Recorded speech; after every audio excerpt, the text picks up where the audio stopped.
that I can see everything that I need to. Welcome, everybody, to the Podcasting Made Simple. My name is Pat Crane. This is just what I'm calling it. I don't know if it... well, I know it's going to be a much more simplified kind of look at podcasting and about what it is and about how you do it and about some things that you need to think about.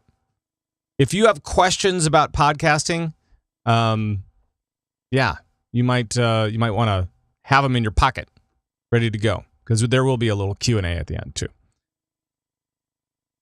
So, once again, welcome everybody to Podcasting Made Simple, and away we go. Yay! By the way, Jules is here. Hi, Jules. Hi. Jules is actually going to be helping out with questions and all that kind of stuff. So if I miss something that she might be able to bring up, and if you have questions along the way, please shout them out. I will try to get to them as I can. But let's do this thing. Okay. So you want to launch a podcast. This is going, and by the way, I do have a camera ready to go at a moment's notice. Just so you know that I'm here live. It's not a recording. No, it's really me. So you want to launch a podcast, and really, I do think that podcasting has, we've seen it kind of burst onto the scene in a bunch of different waves. There was one wave in 2006 when nobody knew what podcasting was. There was another wave in 2011. Then there was another wave in 2015 when Serial came out. And now it seems to be bigger and bigger and better than ever. And it's really, really great. If you want to launch a podcast, yay. I know, it's really dumb graphic. Okay, we're moving on. Podcasts are, they're on demand. They are filled with passion. They must be filled with passion. And they do have to be targeted to a specific audience. We always talk about a couple of different things in podcasting. We talk about passion. We talk about finding your niche. And the on-demand thing is actually pretty cool when you think about it. And I'll get to that in a moment. Because podcasts are consumed anywhere, anytime, and usually one person at a time. Meaning that you're only reaching one person. You're not reaching a group of people that are hanging out, listening to your show, whatever it is. So it's a very individual experience, and it's kind of out of time and out of place as well. So that means that podcasts actually give you authority, credibility, a big wide reach for lots of different people to come and find your show all over the world. And yes, you can make money. That is one thing that you can do. But the biggest thing ever is the opportunity to make a personal connection with your audience. I'm going to circle that because that is super important and unique, especially when it comes to podcasting. Okay. Let's talk about Vector. Vector is a thing that I came up with a few years ago. And it really just, all Vector is your direction and your speed, right? That's all that it really has to do with. Your direction and your speed. So, in order to find your direction and your speed, you have to kind of go down the well a little bit, find your niche and all that kind of good stuff. So we need to choose our industry, topic, and niche. And I'll talk about my own personal things when it comes to this area. There is, and in order to do that, you need to break down your larger topic and really find out which way you want to go with it. And then try to go into as much detail as you can on what you plan to cover. So, for instance, with Convert to Raid, and I'll start there. With Convert to Raid, I knew what my industry was. I knew that I wanted to be in video games. I knew what my topic was, kind of, right? So my topic was not just any video game, and it wasn't even just like Blizzard games. No, it was World of Warcraft. And instead of covering all of World of Warcraft, which is actually a fairly large topic by itself, I decided that I wanted to focus on the end game, on players that were playing at this high level, and they were raiding, and they were really trying to do the hardest stuff, as far as I knew, in the game. Right? They were trying to conquer these big dragons. So I was like, let's do that. Call it Convert to Raid, and talk about that stuff. So that was my niche. And since then, we've expanded out. But it's always nice to know where your home is. And that's where our home is for Convert to Raid. Next, you want to describe your prime listener, right? Some people call it their avatar. And I don't. I think that's kind of weird, but it's like the one listener. If you could narrow it down to like one listener, who would that be? Describe that person to me. Most likely it's somebody just like you. Somebody just like you in one way or another, or multiple ways. For me, I know that when I was looking at Convert to Raid, I was in my 30s. I was playing a lot of video games. That was kind of my people, right? You want to write down as many details about this listener's life and try to be specific. What are their pain points? What kind of things do they want to know about, especially about the topic that you want to bring them, about the niche that you want to bring them, right? So why would they listen to you above everybody else? What are you going to bring to the table? And remember that as you build your show, all of your future choices for this podcast with this particular niche that you have already decided what it is, should have your prime listener in mind. So there. I mean, you just need to be able to have that prime listener in mind as you make all of your different choices. And I'll bust out some of the choices as well. Some of the choices. And there's your prime listener right there. That little red dude that was there earlier. Okay. Is your podcast going to be audio or video? Are you just going to host it by yourself, or are you going to have co-hosts? Or are you going to have a panel of people? What's going on? And then we get into format. All the format choices out there. You could have an interview format. You could be a topic based. You could have it be a news panel, a role-playing game, some kind of party thing. Maybe it's just like an audio drama. What types of guests are you going to have? What are those guests going to bring to the table? What is the direction with those guys? And how can you make sure that you are serving that prime listener every step of the way? And are there any topics that won't be covered?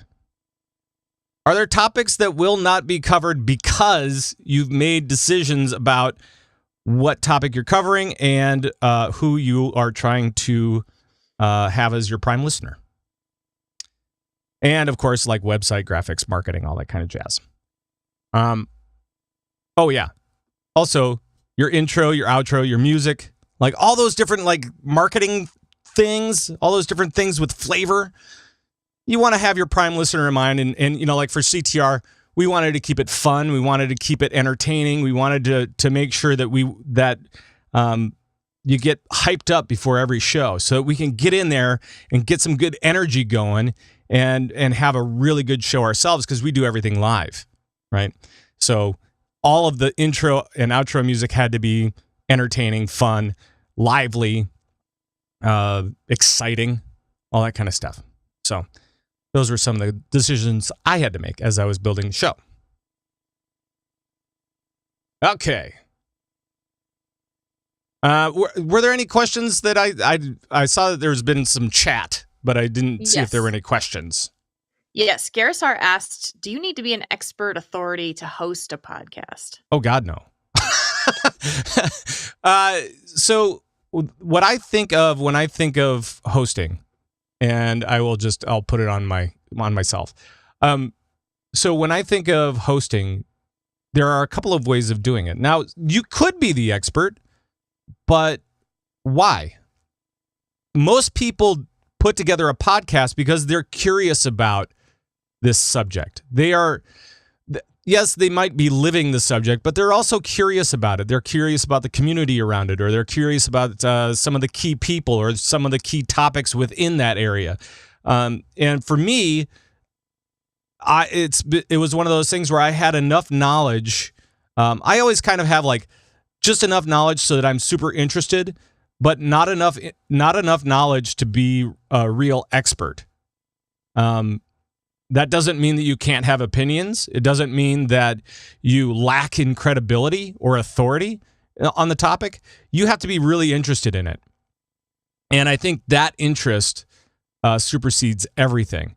One of the podcasts that I was actually thinking about starting at some point, and I still am, is a Star Wars podcast. But it would be taking it from the point of, okay, I have watched all of the movies of Star Wars, but I haven't seen or done anything else. This is an interesting topic to me.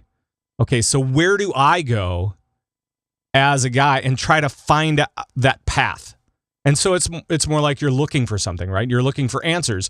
And so it's not that you have all the answers, it's that you're looking for them. So I think that that's kind of an interesting way to look at a different way to do podcasts as well. Definitely. Mm-hmm. There's another question Garrison had and asked, are bumpers required when you are creating your audio, your intro music, that kind of thing? They're not required, no. Your show is your show, and you can run your show however you want. The reason that you run bumpers or any kind of music or whatever is because you want there to be distinctive breaks in the show. I've always kind of thought that the human attention span is getting shorter and shorter and shorter, right? We all know this. There are 7-second commercials now. There may be even shorter there may be 4-second commercials. Soon it will be 1-second commercials, and there will be 30 of them all in a row. So bumpers help attention span because you're switching the topic and it's something that comes at them from left field kind of, and it comes in and crashes in on them, and then you kind of reset their listening a little bit. Mm-hmm. So that's my thought on that. Anything else? That's it. Go ahead. Okay. Move on. I will move on. And we will move on to where is it? There it is. Okay, recommended equipment for podcasting. And by the way, if you guys haven't gone to podcastlaunchpad.com and downloaded the free quick start guide, the quick start guide will go into more detail than I will go into today, but make sure to check it out. I go into all the equipment, lots of different things, lots of different areas, that some of which I'll be covering today. Okay. So you need a computer, you need a microphone, you need headphones. Those are the things you need. The other two things I highly recommend are a boom arm, or a mic stand, really, and a pop filter. Boom arm and pop filter may not seem like they are absolutely necessary, and they really aren't. But you want to put that microphone directly where your mouth is, kind of off to the side maybe a little bit. But you want to put that microphone right near your mouth. You don't want to bend over and put in and like it's like you're whispering into somebody's ear. You don't want that. No, you want to sit up. You want to breathe normally. You want to talk normally. So that boom arm or a mic stand will definitely help with that. The pop filter, which is shown in the picture, absolutely helps with plosives. And plosives are P's and B's and sometimes other stuff. Like anything like that. That's a plosive. And you'll hear, even with my little pop filter, it still can be a problem sometimes. So there. Okay. So for microphones, microphones are the most important piece of equipment in your entire setup. Do not think that it's not. If you have any budget whatsoever, this is the place to look at it and go, hey, man, maybe I should get a really super awesome microphone. It is the one thing that you can control on making sure that you have the best sound possible. There's software. Those are really the two key pieces. And remember always that output quality is determined by input quality, meaning that if you have a really good mic and you sound really good on that microphone, your output quality has a much higher potential. And these days, I hear a lot of podcasts with that use headset mics, and I know they're using headset mics, and most other people understand that they're using headset mics. And headset mics have come a long way, and I'm not trying to diss headset mics, but there is a distinctive quality to that some people don't like on their podcasts. They want it to sound more like radio and less like somebody talking into a headset mic. I'm just saying that's a thing that you have to keep in mind as you move forward. Okay, so really quickly, microphone recommendations. This is all in the quick start guide. For a small budget, I highly recommend, especially for the new podcaster, the Audio-Technica ATR 2100 USB, and you can get it for about $55. That's not bad at all. That's not bad at all. The next, and it's USB, so it just plugs directly into your computer. No other things needed. Next up is the Audio-Technica AT2020 USB Plus. Although with this one, it is what's known as a condenser microphone, and it picks up a lot more stuff. So just be ready for that.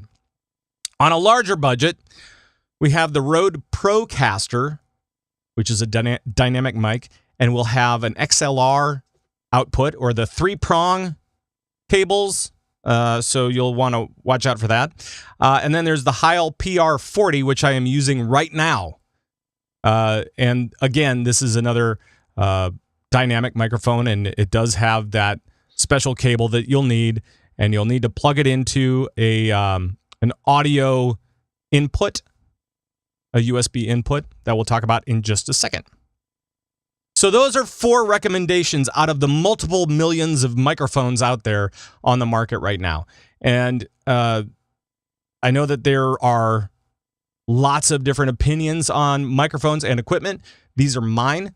And I think that I hit really quality mics at different price points. So just to make sure that you guys have options. Okay. Some other hardware that you may want to consider. Mixers. These are not great for multi-track projects for the most part. There are some that will actually do multi-track, but you have to be kind of more specific. You have to like really look at the fine print. Then there's USB audio interfaces. This is the Scarlett 2i2, and these are better for multi-track. These are made for multi-track, I should say.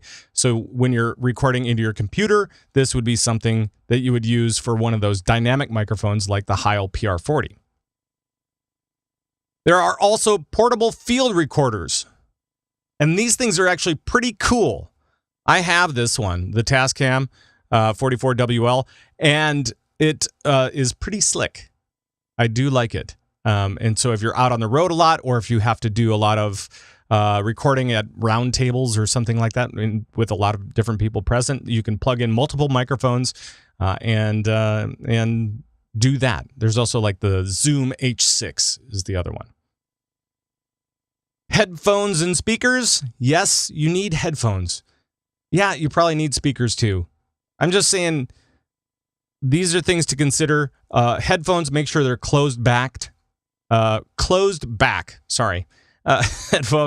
to make sure that the sound doesn't leak through the headphones and then come back into the microphone, because then you're going to get feedback or echoes or weirdness. And then also for speakers and stuff like that, I'm just trying to make sure that you guys listen back to your podcast in multiple environments with multiple things. So you're listening in your headphones. You're listening on earbuds, because guess what? Most of your listeners are probably going to listen on earbuds or something like that, or in their car. That's the other one. So make sure to listen to your podcast in your car. Make sure it sounds good. All right. Was there anything on hardware at all, Jules? Something kind of similar to it. Alessandra asked if you need soundproofing. Soundproofing. Okay.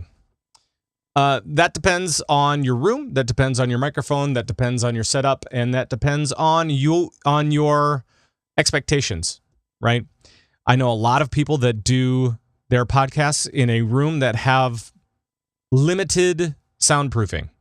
Some of the things that you could do for soundproofing would be make sure that there's a rug on the floor. I mean, that's soundproofing in a way. If you have wood floors, put a rug down. Put a cover, put in like couches and with blankets and, all these soft things. Make sure to fill up rooms with soft things.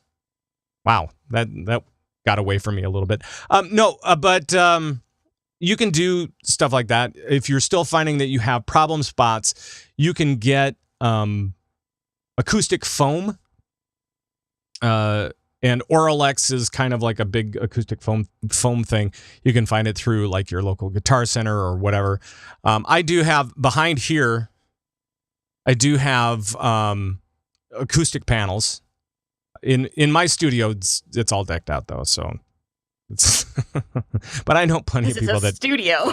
I know plenty of people. Yeah, exactly. I know plenty of people that don't do that. Or if they do, it's very limited. It's just in the area that they record in to make sure that they're not getting any real hard echoes coming back. So, anything else? Yes. Okay. Barf asked if he uses Apple earbuds when he's on mic because he can listen to his own voice pretty easily. Do you have any other earbud recommendations for anybody using those? Okay, so. Well, if you want to get really fancy, you can get really fancy, and I'll show you these things. These are, and you can kind of see them. These are in-ear monitors, and they have a spongy ear foam on there, and they just fit right in your ears, and they block everything out. If you really want to get away from it all, you can just wear those. They're more expensive for sure, but depending on how you use them, I mean, it's fine. I don't really have any specific suggestions for headphones or anything or earbuds or anything like that. I try to stay away from that because the headphones and the earbuds don't really affect the quality of your podcast. That's just how you interact with it. So if that makes sense. So he has a follow-up question to that. Blocking out everything would change how he heard himself, wouldn't it? It might.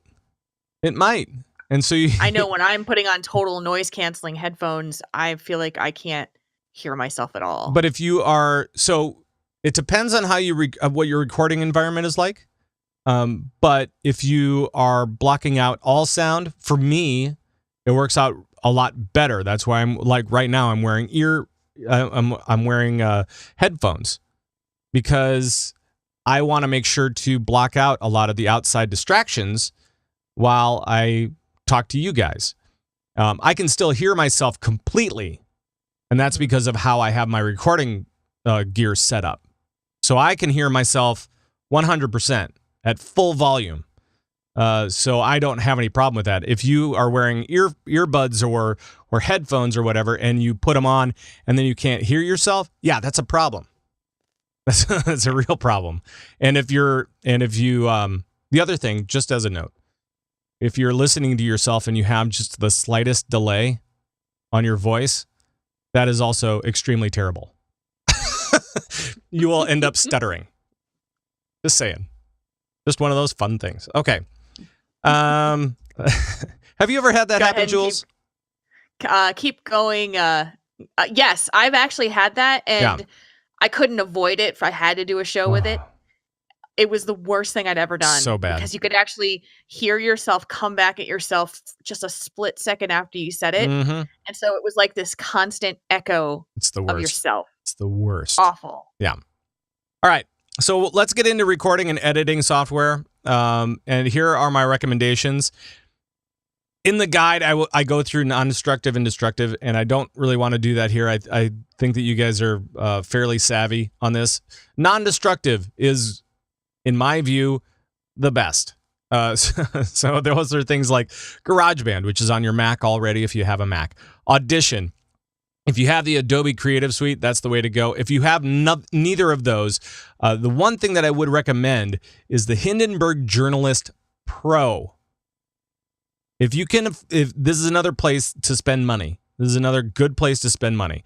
It is cross-platform. There are lots of different automated features, and with the Pro version, there's even more automated features, including leveling of all the different voices, EQ, lots of different things. So make sure to check out Hindenburg Journalist if you haven't heard it. I know that they've come on the scene lately, and those guys are killing it. So it's been really great to see those guys at all the different podcasting things around the country. So then there is destructive, and I only throw this in here because it's free. I'm not actually recommending Audacity. I understand if you're just doing a quick chop, Audacity works. It's when you start messing with effects and stuff like that, because it's a destructive program, you can get into real trouble. You can get into the weeds real quick. So I really do recommend Hindenburg Journalist Pro or GarageBand or Audition, especially for those guys that are starting out. Audacity's free, but man, you pay for it in other ways. That's my opinion, of course, but oof, I've heard some horror stories about Audacity. So, okay. Recording others, you will need some other software, most likely, or another setup. So if you have a guest or a co-host that you are planning to podcast with, you will want Skype. I think Skype, everybody understands what Skype is. It's available on their phones. You may have a better way of doing things, but Skype is probably the most easily digestible thing on the market right now. Everybody knows what it is. Everybody's comfortable with it. Or at least so many people are comfortable with it. You shouldn't have to explain to too many folks what's going on. The other thing, for those guys that are just starting out, I would really try to go virtual cables.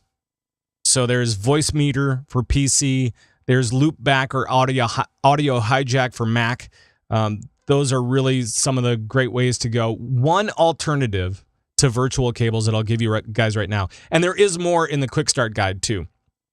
So if you want different suggestions, you can go there and check out all the different suggestions. But I would really check out Zencastr as well. Zencastr is a great way to record others, and it basically records them from their own computer. So it sounds like me talking to you right now, right? It doesn't sound like Skype. Skype can get it can sound a little bit more like a telephone in some ways. But this way, everybody's mics sound really good, and then you can, it sends it to you in separate tracks as well, so everybody has a separate track. Pretty cool. All right. I do have a recording and editing demo that I recorded today, and it may be kind of weird because I just did it today. But I want you guys to take a look at this and see if you have any questions along the way, and so on. So here we go right now. Okay, we are going to check out how I edit a show just really briefly. I'm not going to necessarily explain a lot because everybody's process is going to be a little bit different. The program that I use is Logic. Logic is a big brother to GarageBand. It has a lot more bells and whistles than GarageBand does, and it has a lot more flexibility and a lot more control. So what I do, and I'm just kind of showing you some of the little features of the mixer and all that kind of stuff. what I do is I record myself on one track, and then I record Skype on a second track, just in case something goes weird or whatever. Skype has a tendency to get strange. So I like to be able to have more control and be able to edit out things as I need to without interrupting necessarily the entire flow of the show. So I like to make sure that I'm doing a multi-track production. When I run live, I also have a track for my soundboard. My soundboard has all of my music, all of my sound effects, all that type of stuff, and you can see it's kind of running throughout the show, not necessarily during the entire show, but throughout. And I also, on my edit, I created more soundboard tracks just so that I could get some different controls going, so that I could do a little bit different thing. And that's just to my own taste. So there. This is essentially the template that I use for each and every show.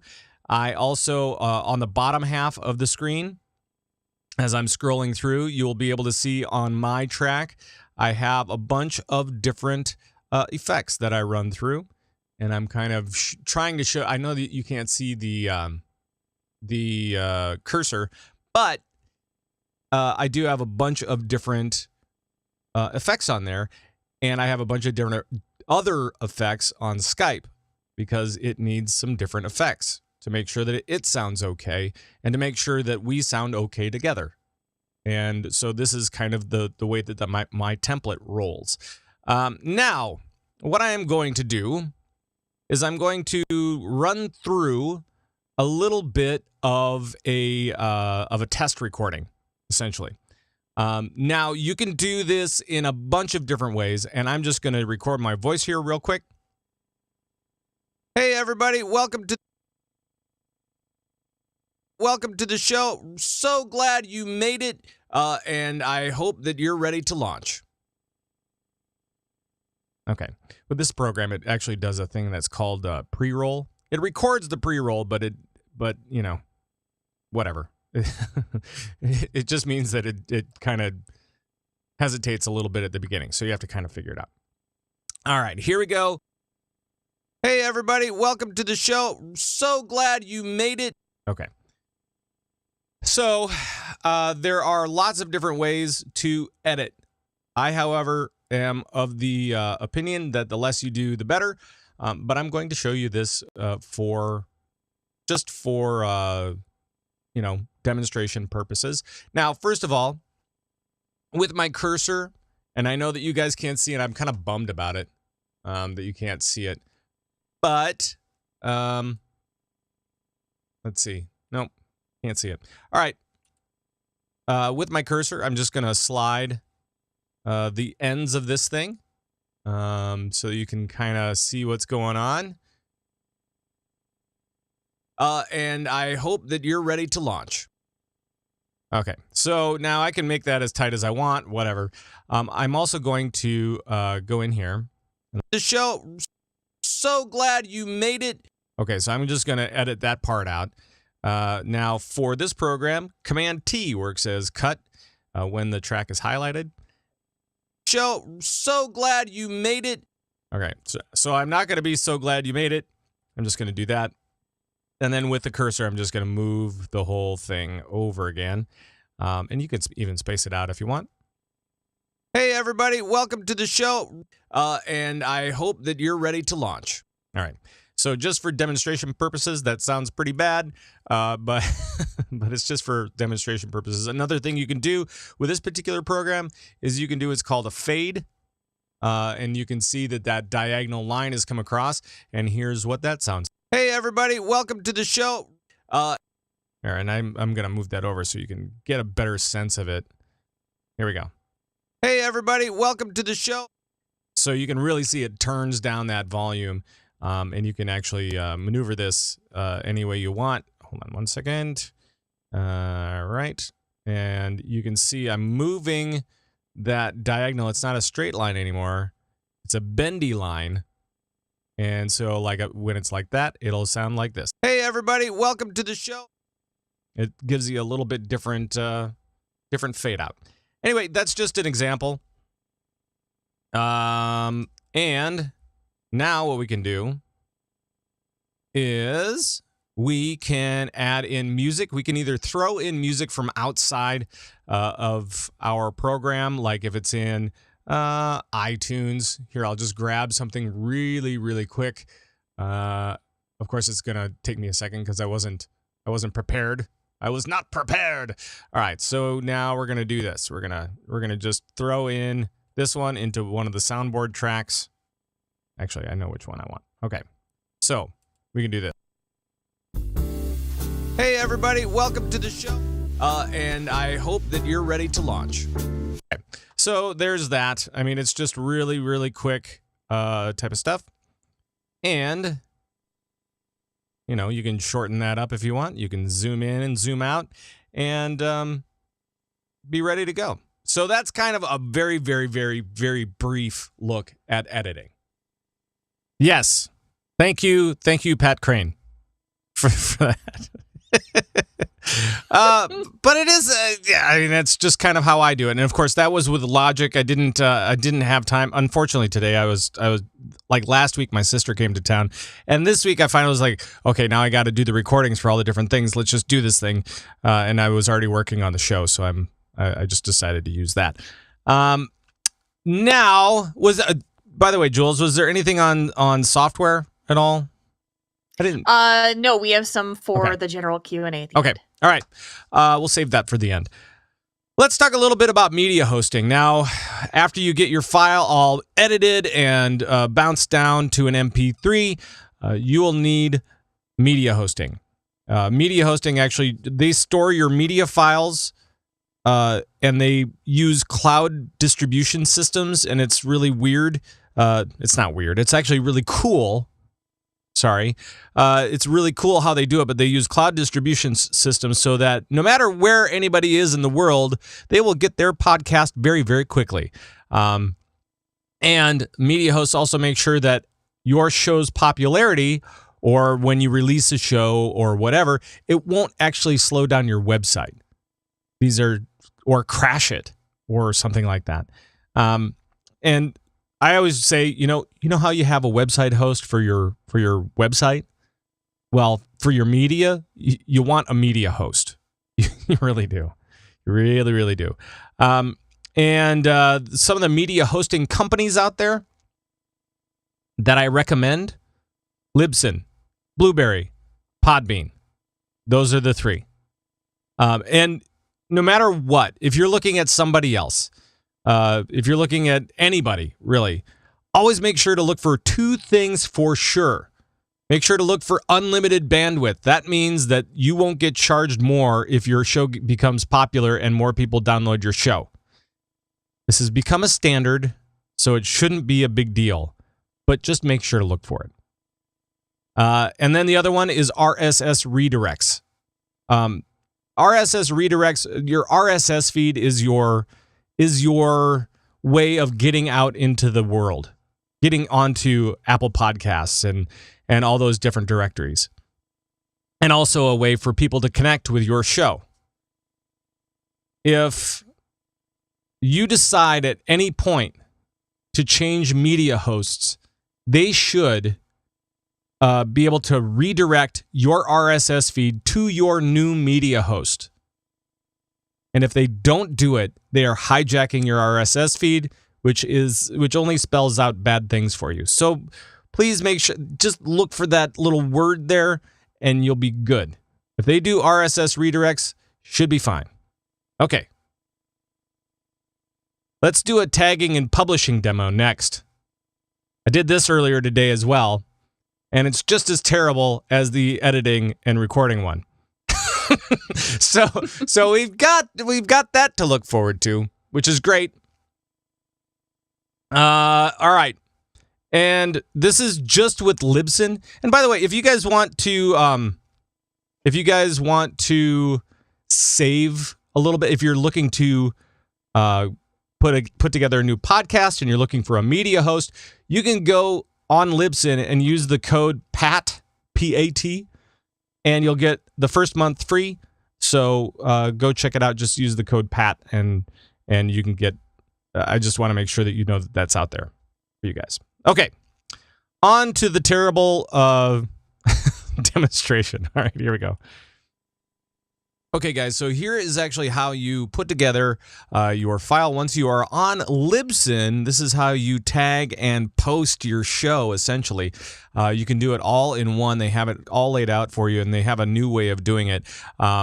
As you can see, there are multiple different windows here for media, details, artwork, social, scheduling, and advanced. We are just on the create new episode part of it. So if you just go to content, you can add new episode, and that's what this is.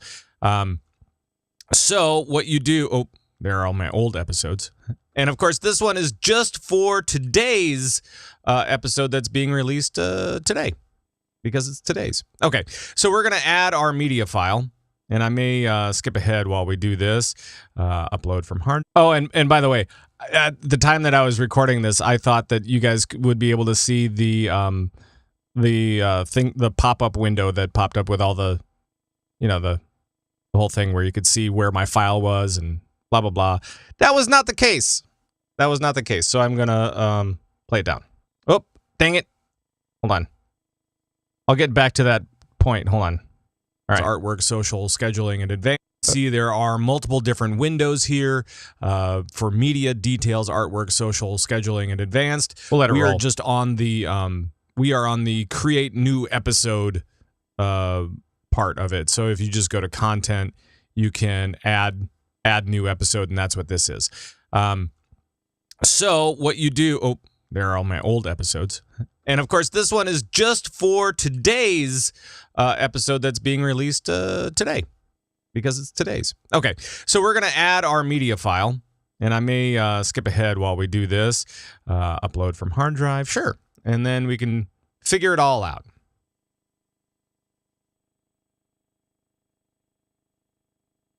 All right, public. You can see how I have everything scheduled out or whatever. All right, so there's our episode being uploaded right now. And I haven't done anything to this particular file. I haven't done a dang thing to it. So I'm just going to make sure that as it gets uploaded here, that what we're going to do is we are going to update ID3 tags. Okay, so that's what we're going to do. This is if you want to skip your normal tagging routine. If you're tagging through iTunes or something like that, you can totally update all of your ID3 tags. And this is important because this is how the internet finds you. So you want to make sure that if you're not doing it through something else, that you update your ID3 tags here. And we're just waiting for this to fully upload. It's almost there. Almost there. And away we go. It was kind of a long show. That's how long it takes for about an hour show at 128K BPS. So that's 128 kilobits per second. And it is processing and should return a result here momentarily. Hey, there we go. Upload successful. So now we'll go to details. We'll put in a show title and all that kind of jazz. This one is BNN 53. And the way that I've normally done it is as such. And I'm going to say, what is the title? I didn't think about that beforehand. While I think about that, news in the world of Warcraft and other Blizzard games. This is what I put in all of the time for my subtitle. And it just works. It's one of those things. It just works. It's fine. And I'm just going to my show notes, and I'm going to take that and I'm going to paste it right in there. So now you know exactly what my show notes look like. There we go. And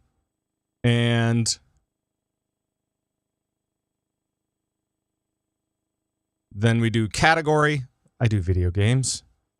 And then tags and keywords. Now, tags and keywords are kind of interesting because iTunes don't really recognize episode tags and keywords, so I usually just skip it. There's another thing that I'm going to skip for this particular presentation, and that is the iTunes optimization. iTunes is actually changing the way that they're doing things. It's actually Apple Podcasts now, and they have an iTunes optimization feature on Libsyn, and Libsyn actually has a tutorial on what the iTunes optimization is all about and what it's like. And it's basically as a way Apple Podcasts wants everybody to stop using essentially what I'm using here, which is a numbering system and a cataloging system that works for them. Instead, they just want you to show the title, which I still haven't come up with. But they want you to just use the title and then have all of this other stuff, all of the numbering, all of the titling, cataloging stuff as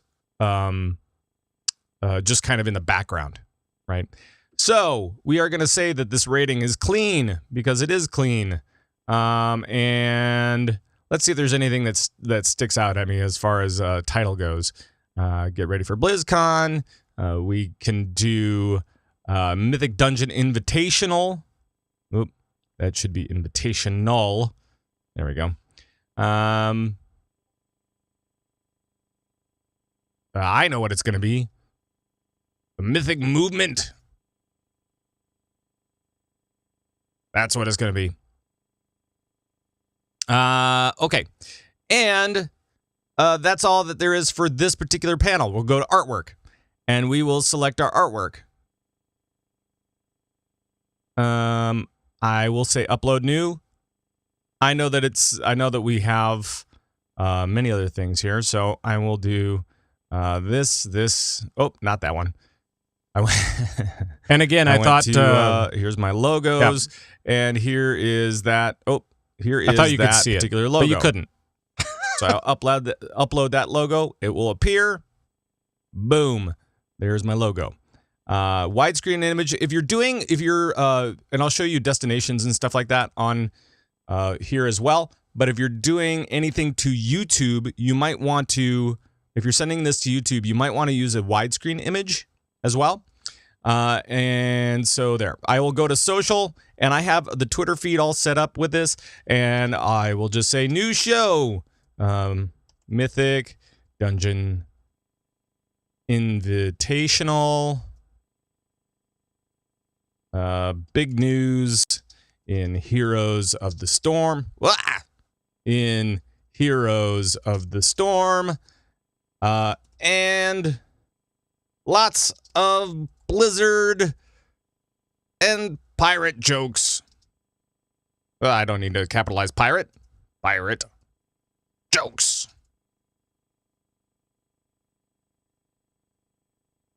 I'm going to... Tons is usually better. Tons of Blizzard and pirate jokes. Okay. Now we will go to scheduling.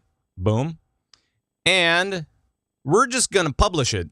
That's all we need to do. And then it's going to be live within like a couple of minutes. It's no big deal. It's just you hit it, and I'm not going to save it to draft. Nope. I'm just going to publish. And there we go.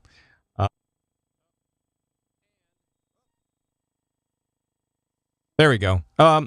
So apparently during the publish part of it, which is why I bailed out early on it, is that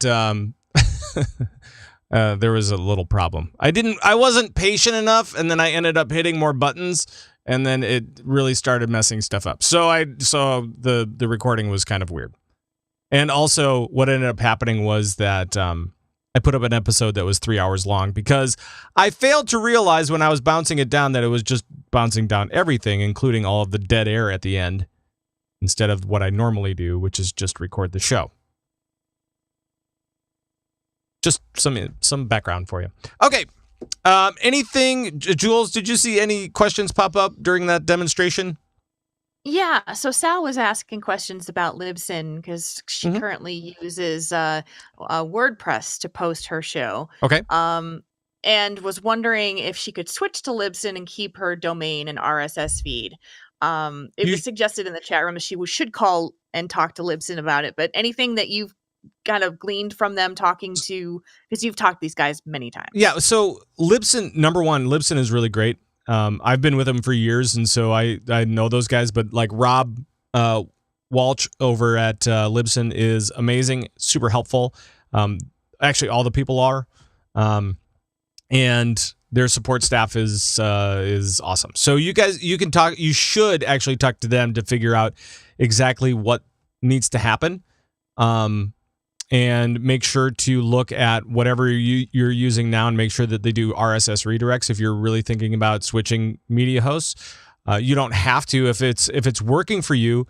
Obviously, you don't have to do anything. So just make sure that it's working for you, especially if it's not. If right now you're having some kind of issue, then I would suggest switching and getting a new plan, essentially. But yeah, you should be able to keep everything. That's it. Anything else? What was your code, Pat, on Libsyn is for what? That is for a month free, and your first month free, and there may be. I think that's it. it. Okay. Yeah. I just posted it again in the chat room. We are good, and you can keep going. Okay. And I realize that I'm getting close to being an hour long, and I apologize for those people that thought it might have been a half hour. I haven't timed this out yet. Okay, so real quick, I'm going to go through submitting a podcast. And really, I want to talk to you about iTunes. You really need to submit your podcast to iTunes. This is the only thing that really matters. Actually, it's not the only thing, but it's really the most important thing. And it's super easy. You just go to your iTunes regular launcher browser thing and program. I think that's what they call it. And if you go over to podcasts, you'll just see a little button that says submit a podcast over on the side. You just do it that way. And you submit your RSS feed to these different directories. And it's usually pretty easy to find. And I go through it in the quick start guide as well. So make sure to get that quick start guide if you don't have it over at podcastlaunchpad.com. Okay. And then there's iTunes, and then there's everybody else. Google Play, Stitcher. Stitcher's a different beast, so I think you want to contact those guys as well. And then there are a lot more, and a lot of these different directories also base their podcast selection off of Apple Podcasts. So iTunes is really the place that you want to go. Okay. And all right, now it's time for questions and answers. Your questions, my answers. I think so. Alessandra asked earlier, she said, how do you deal with the issue of age changing how we hear? And this is kind of going back to the headphones issue, and being able to hear properly as you age. Wait, I'm sorry. What was the question? I didn't hear that. How do you deal with the issue of age changing how we hear? And, this is kind of going back to the headphones. So I'm not really sure what the question is asking. I don't know exactly how you deal with it in a podcast format. I mean, what I end up doing as far as like from a podcast angle, the only thing that I do is I make sure that my stuff is loud. I make sure that my stuff is loud all the time. I make sure that it's as loud as possible without peaking, right? So if peaking is distorting or cracking or crackling, you don't want that ever. And that's why you saw in my setup earlier, I had a bunch of different effects on there. But the last effect that I have on there is a peak limiter. And the reason that I have that there is to make sure that it doesn't ever go above where I want it to go. It never goes above 0. You always want to make sure that it's below 0, but you want to make it loud for people.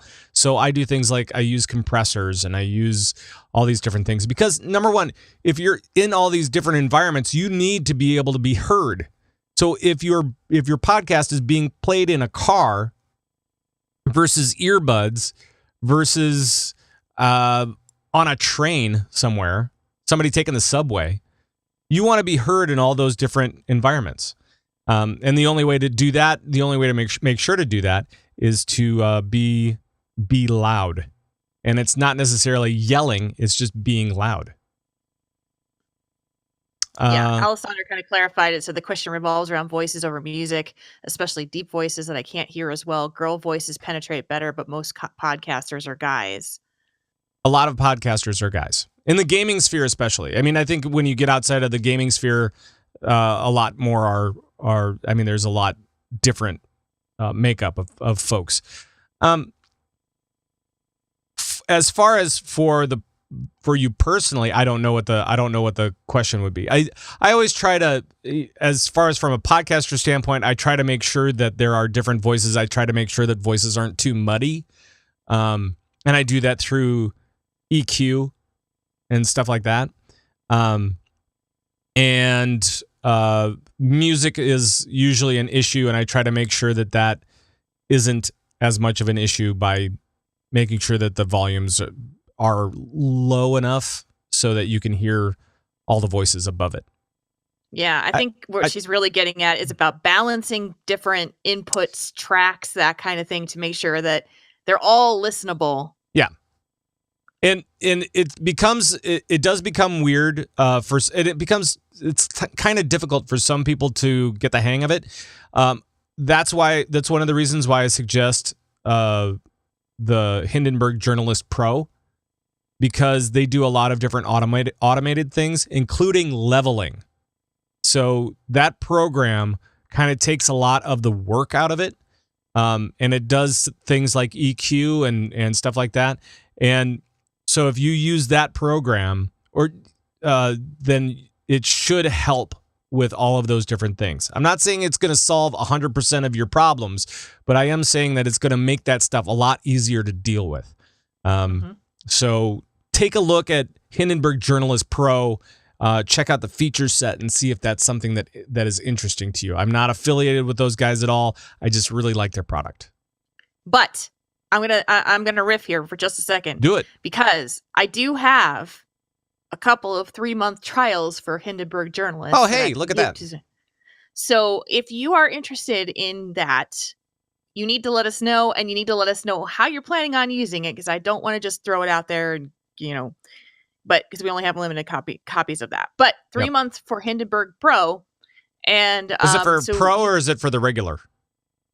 It's for the regular Hindenburg Journalist. Yep. So, the regular does have some leveling things, and it has a little bit of automation, but the Pro version has a lot more automation and a lot more features. So, so you can check it out, and we'll have those 3-month deals. So, let's do it this way. Instead of talking about it on Twitch, why don't you just email me? Yep. pat@podcastlaunchpad.com. I realize it's a very long URL, but it's very short up front. pat@podcastlaunchpad.com. Just email me. Let me know that you're interested in the 3-month version of or the 3-month deal with Hindenburg Journalist, just the regular, not the Pro, and we can get you set up with a code. Okay? Yes. We didn't plan that out, but we did not. We did not. It's fine. Okay, and then Calexandra asked, yes. Do you listen to other podcasts, and any recommendations? They do not necessarily have to be WoW or Blizzard related. Any, like, just podcasts in general? Yeah, what you listen to, what you recommend listening to. I listen to a lot of different podcasts, so it's really kind of difficult for me to give direct suggestions, but I know that I listen to a lot of the NPR podcasts just because their stories are so kind of riveting. I mean, outside of like the gaming realm, that's what I'm probably most drawn to, just because of the stories that they tell. These journalistic stories, like Serial is one. There was, oh gosh, I can't remember all the names. I'm bad at the other thing is I'm bad with titles. So me minimizing the amount of recommendations, probably a good thing. But that's generally it. S-Town. That was the other one. Stuff You Should Know. I like that one. I also like The Nerdist and Convert to Raid. That's one of them. And I've listened to so many. I'm looking at my list right now, and it's just crazy. And It's some of it's crazy. very specific, and some of it is very general. Like Coverville's great. I love Coverville. Mm-hmm. Lots of the Frog Pants stuff I really love. Yeah. Yep. Cool. Got another one for you. Go ahead. Garsar asked, how do you get people to give feedback, write in, participate in your podcast? Give them things like Yeah. 3-month codes for Hindenburg journalist. No, I mean, just try to have a conversation. I mean, that's what this whole thing is about. It's about you starting a conversation without actually having the person right there, right? And it's kind of out of place, out of time. But I mean, you can start that conversation yourself. You can ask the listeners a question. And I know that Jules, you've done this pretty much for a very long time, where you ask listeners questions. Yeah, and actually, for my show, Torrent Think Tank, the whole concept of the show was wrapped around having people send in letters to get advice. And so, what do you do when you're first starting out? Like, you don't have anybody listening to your show, so we made it very, very clear that you need to give us stuff to talk about for this show, and we would love it, and we want to hear it. And in every episode of every show that I do for Torrent Think Tank, after every discussion, I invite people to send their feedback to us. Mhm. And we give them lots of ways to do it. Email, Discord, Twitter, Facebook. And I repeat it probably 3 to 4 times in a show. Cool. Yeah, I mean, it's just have that conversation and really try to ask them questions that they want to talk about. And especially if it's like a hot button topic or something like that in your specific area, that's great. That's awesome. Yeah, and I mean, even tonight with the chat room, it's been great with participation. Mhm. So make sure that you are putting yourself out there and making sure that you're getting folks to get back at you, and make sure to appreciate those guys a lot. Because especially those first folks, it's always so difficult. Those first few folks, it always feels like a slog for them because they're not sure exactly how to do it, right? But then after that, it becomes easier and easier for your audience to participate. So you just need to get those first few guys through the door, and everything should be fine. Yeah, just you have to invite it. You have to encourage it on your show. Let them know very much how much you want to hear from them. You don't have to sound desperate about it, but No. but to let them know that your feedback is really welcome. Yep. And you'd love to hear from them. Here's how you do it. And so that's just keep inviting them to do so. Yep. Any other questions? I don't see any that are Okay. pending at this point. Okay. Yeah. Well, if you guys do have questions, make sure to email me, pat@podcastlaunchpad.com, or hit me up through Twitter at Pat Crane with a K. Here are the different ways you can contact me. And thank you so much for coming tonight. I hope that this has helped you in a way or two. Make sure to get that quick start guide at podcastlaunchpad.com if you don't already have it. There is a ton of information inside of there that I did not cover tonight because it just takes too long. It reads well, but and my camera's still up. Sorry. It reads well, but but at the same time, it's kind of one of those things where you can't talk about it in just 1 hour. There's so much stuff. There's so much stuff you can do with podcasting, and there's so much stuff to do with podcasting as well. But thank you guys so much for joining me, and I hope that this has helped you. We will we'll probably do this again. We'll see what we can do about that. All right. And Jules, thank you.